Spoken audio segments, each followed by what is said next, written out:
palestra, Airon, repetindo o capítulo 21, Jeremias e os falsos profetas.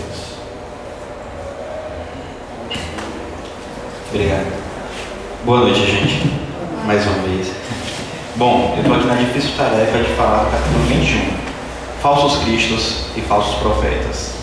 O tema é Jeremias e os falsos profetas. Bem, para mim foi mais um desafio, né? É minha quarta palestra com vocês e, como sempre, parece a primeira. Aquele frio na barriga, em vez de diminuir, está aumentando, a responsabilidade aumenta. Bom, vamos ver se eu consigo, pelo menos, trazer um pouquinho do que eu entendi para vocês, ok?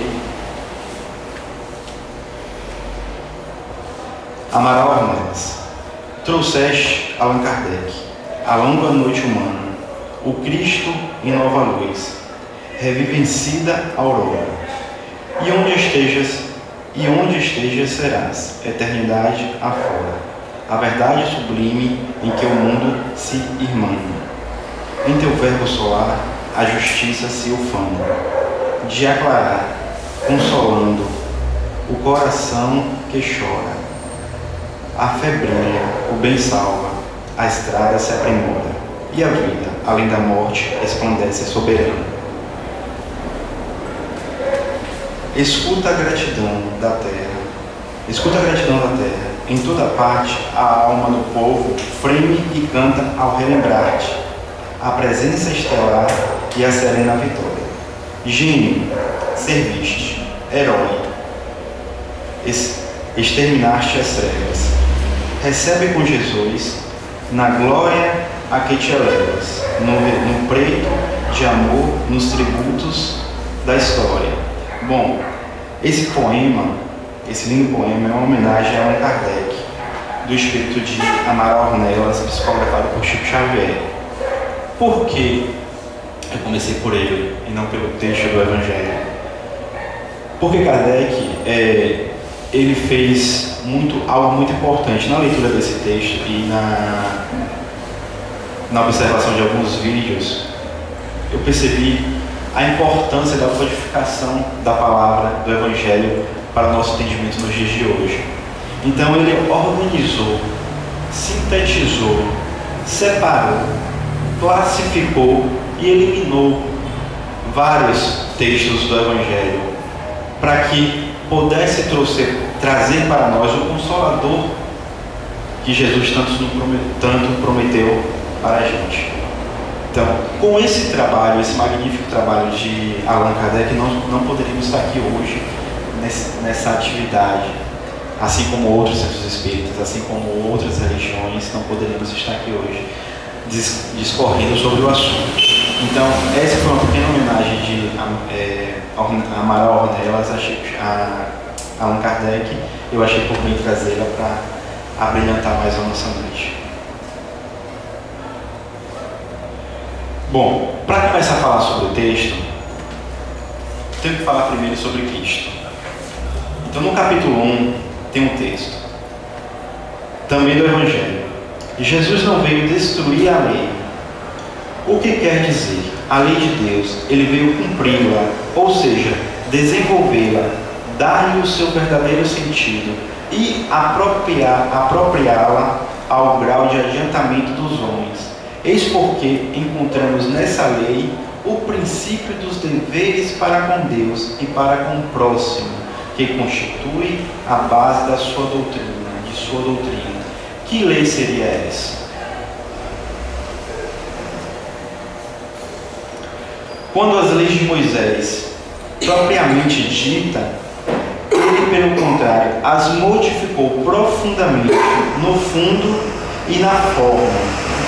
Combateu constantemente o abuso das práticas exteriores e as falsas interpretações, e não podia fazê-las passar por uma reforma mais radical do que as reduzindo a estas palavras: amar a Deus sobre todas as coisas e ao próximo como a si mesmo.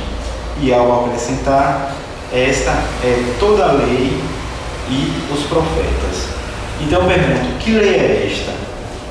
É a lei de Deus, são os 10 mandamentos que Moisés nos trouxe. E o que ele fez? Ele não veio destruir, ele veio sintetizar, ele veio modificar, ele fez de uma forma tão radical para que ficasse entendido e subentendido para todos nós. Subentendido não, entendido para todos nós.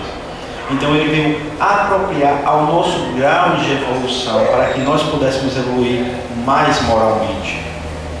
Então ele sintetizou em que palavras? Amar a Deus sobre todas as coisas e ao próximo como a ti mesmo. Pois, se eu não amar a Deus, como eu vou amar o meu próximo? E se eu não amar o meu próximo, como eu vou amar a Deus? Então temos que tomar cuidado. Ele diz: combateu constantemente o abuso das práticas exteriores. Foi utilizado nessa época o vocabulário e o termo que tínhamos, como já vimos aqui anteriormente, nessa época era utilizado no dialeto. Então assim, ele combateu essas práticas exteriores, pessoas que pregavam a sua palavra, né, como nós vemos nos textos a seguir. Então, precisamos amar o próximo como a ti mesmo e a Deus sobre todas as coisas. Mas como vamos fazer isso se nós mesmos não nos amamos ou não nos perdoamos? Então, para amar o próximo, precisamos nos amar, precisamos nos perdoar. O verdadeiro dom da caridade é começar pela reforma íntima, processo de evolução moral. A partir desse processo, a gente consegue enxergar o próximo como a si mesmo. E quando é que a gente consegue entender isso? Quando você se colocar no lugar do próximo e perceber: eu não gostaria de que isso acontecesse comigo, então eu não farei com o meu próximo. Seja o meu próximo, meu irmão, meu pai, minha mãe, meu avô, minha avó, meu tio, minha tia, minha filha, meu filho, companheiro, amigo, qualquer pessoa e até um desconhecido. Ok?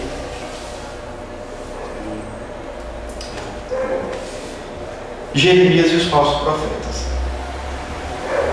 Isto diz o Senhor dos Exércitos: não quereis ouvir as palavras dos profetas, que vos profetizam e vos enganam. Falam as visões dos seus corações, não da boca do Senhor. Dizem aqueles que me blasfemam: o Senhor diz: vós tereis a paz. E a todos aqueles que andam na corrupção do seu coração disseram: não virá sobre vós mal. Mas qual deles assistiu o conselho do Senhor e viu e ouviu a sua palavra? Quem considerou a sua palavra e o ouviu? Eu não enviava estes profetas e eles corriam, não lhes falava nada e eles profetizavam. Tenho ouvido o que disseram os profetas, que em meu nome profetizam a mentira e dizem: sonhei, tenho sonhado. Até quando se achará isto no coração dos profetas, que vaticinam a mentira e que profetizam as seduções do seu coração? Pois se te perguntar este povo, ou o teu profeta, ou o sacerdote, dizendo: qual é o peso do Senhor? Direi-lhes: vós sois o peso, porque eu vos hei de arrojar, diz o Senhor. Jeremias. Então, nesse texto, onde entra exatamente o capítulo 21, o item 11, a gente fala sobre falsos profetas. Então, Jesus fala sobre falsos profetas. Então, temos que tomar cuidado com a fascinação, o animismo e a mistificação dessas ideologias. Antes de tudo, não estamos aqui para levantar nenhuma bandeira ideológica, seja espiritismo, seja qualquer outra religião, certo? Então, temos que nos sentir bem e temos que, acima de tudo, pregar o amor e a caridade. Mas os exemplos a serem dados e a serem seguidos aqui não é para seguir, não é nenhuma bandeira ideológica, e sim o ensinamento do Evangelho, certo? Eu trouxe um texto, não está aí, eu trouxe um texto, eu sempre trago alguns vídeos, porém eu não consegui, achei alguns vídeos, mas achei alguns vídeos achei muito pesado para poder trazer isso. Então eu tentei reduzir, vou tentar reduzir só de forma oral.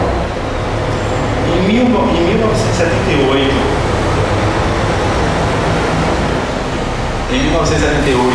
precisamente em 18/11, eu não sei se vocês já ouviram falar, mas tinha uma cidadezinha chamada Johnstown. Acho que se pronuncia assim, Johnstown. Cidade de Jones. Que existia um templo chamado Templo do Povo, que era comandado por eu posso chamar ele por um religioso, chamado Jim Jones.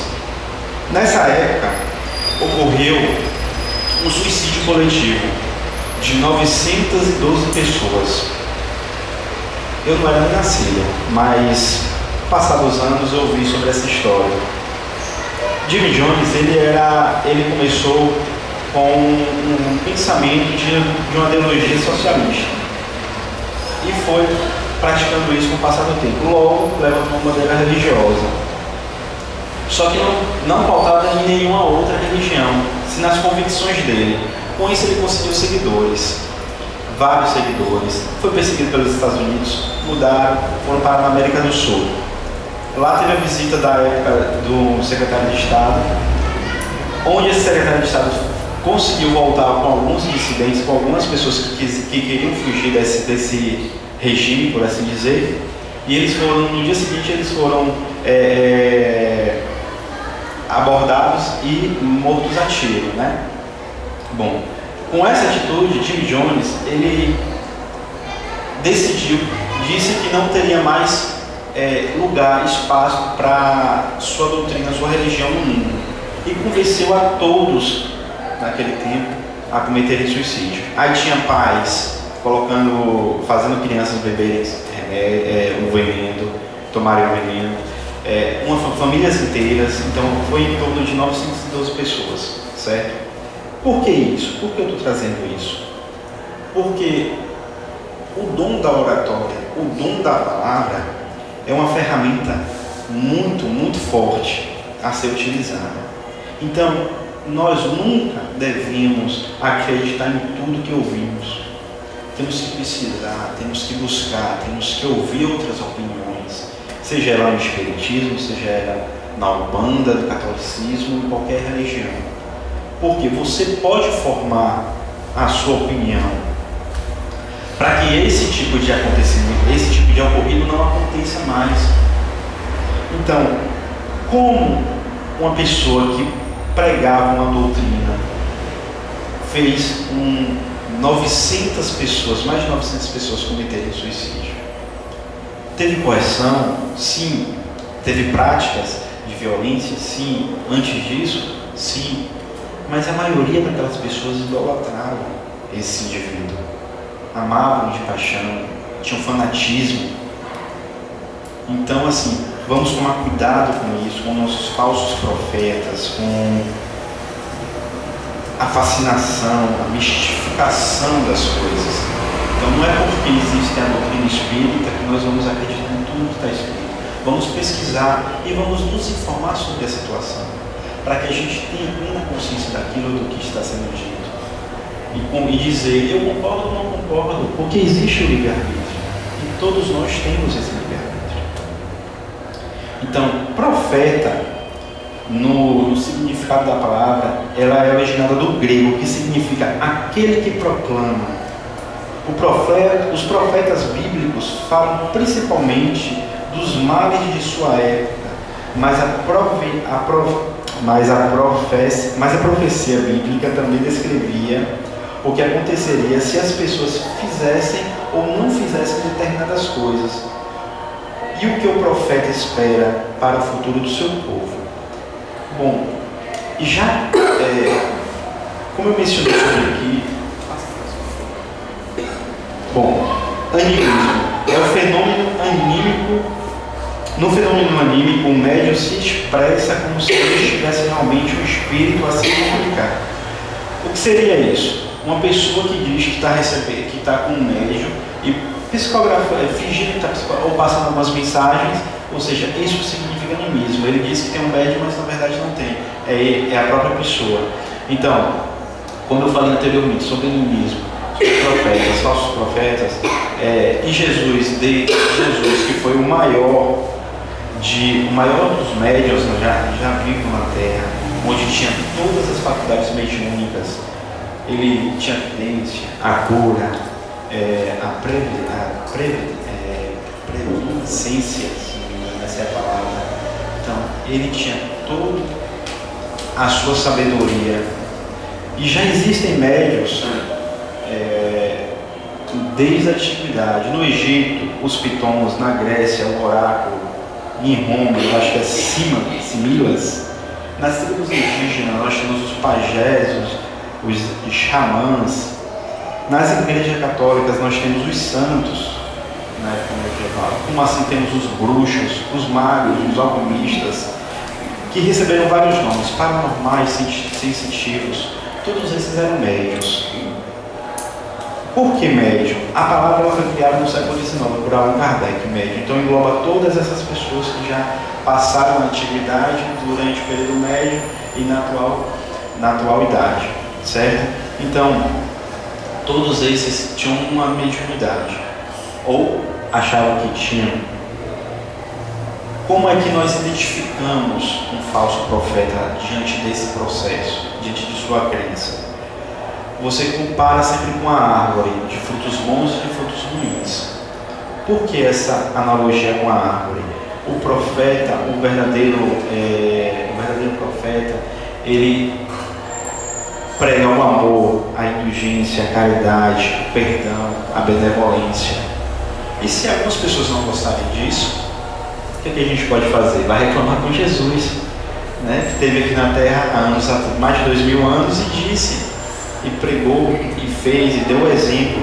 Então, não temos que seguir o exemplo de pessoas como eu disse anteriormente, Jim Jones, que você não via pregando o amor, não via pregando a caridade, o perdão, a benevolência, a indulgência, nada disso.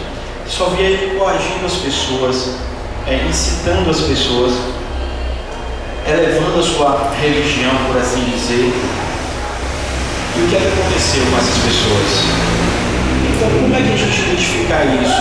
Se a gente vê pessoas na televisão todo dia pregando, pessoas todo dia na televisão orando, se a gente vê palestrantes espíritas de autoconhecimento na mídia, temos que tomar cuidado com tudo isso. Então, vamos observar a pessoa, vamos procurar saber se ela, além do que ela fala, se ela prega, se ela vive a essência da palavra, porque Divaldo Franco já dizia, quem fala a palavra divulga, quem escreve eterniza, e somente quem a vive a palavra sabe o verdadeiro dom, o verdadeiro significado do amor ao próximo.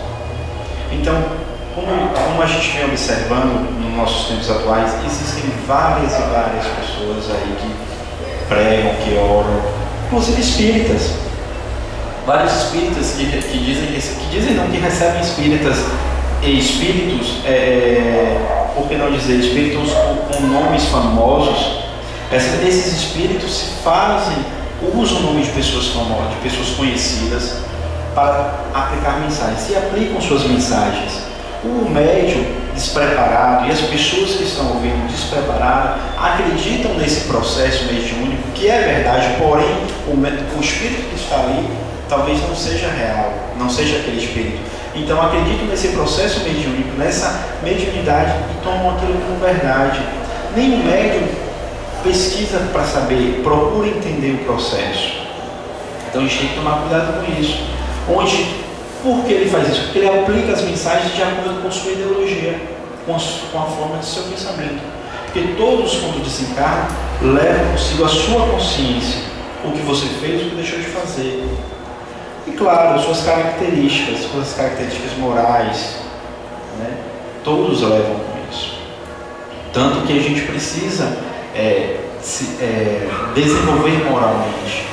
O trabalho de caridade, o trabalho de desenvolvimento, o trabalho de elevação começa com a nossa reforma, com o nosso processo de criação, em criação interna, pessoal, dentro da nossa família, principalmente dentro da nossa família, para depois com o próximo.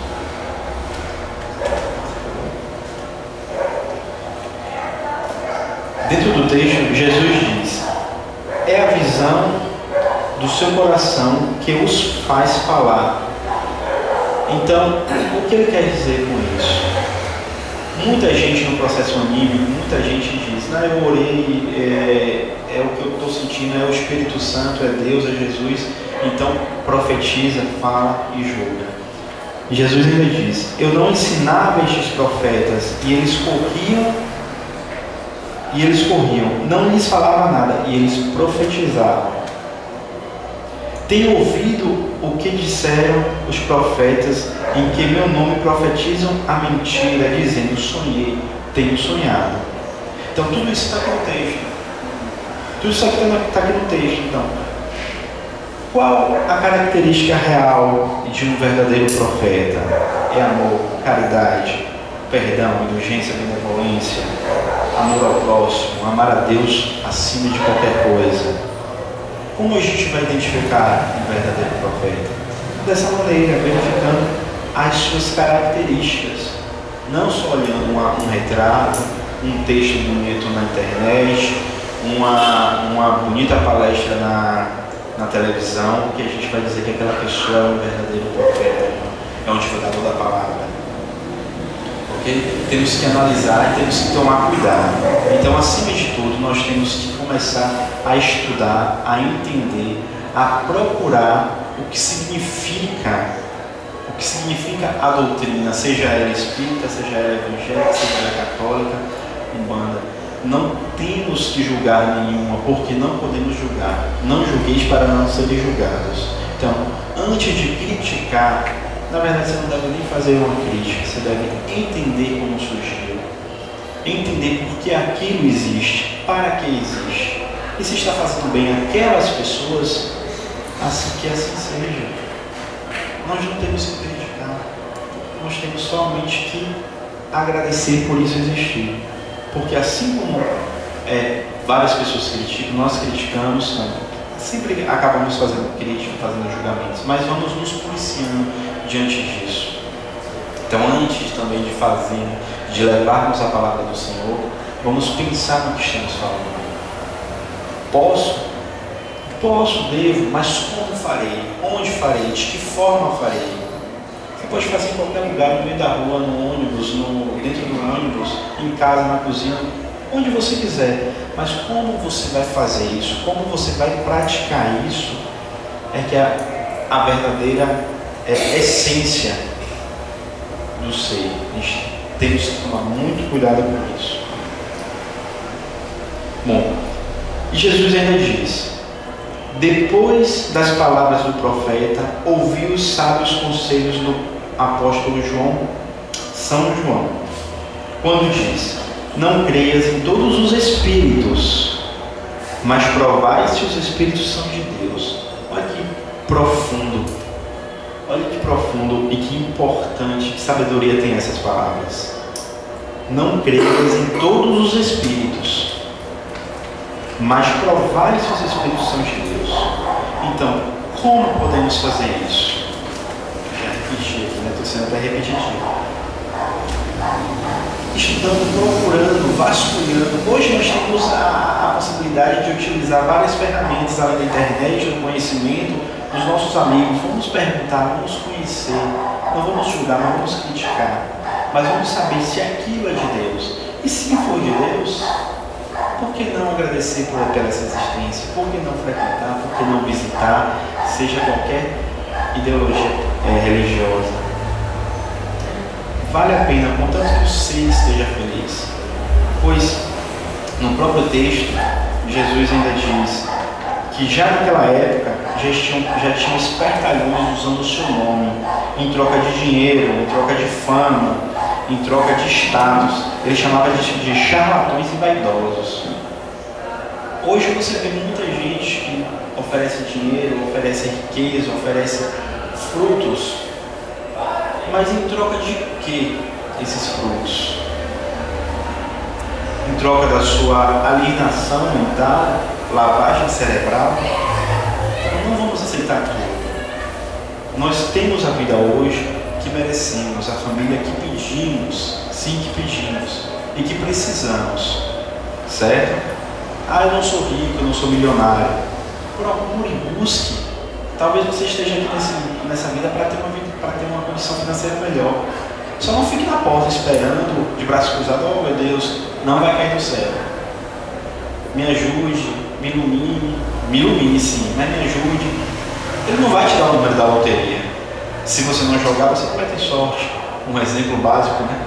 Minha esposa sempre diz, eu queria tanto ganhar na loteria, na Mega Sena. Falei, bom, você joga? Não, então você não vai ganhar nunca. Pelo menos jogue.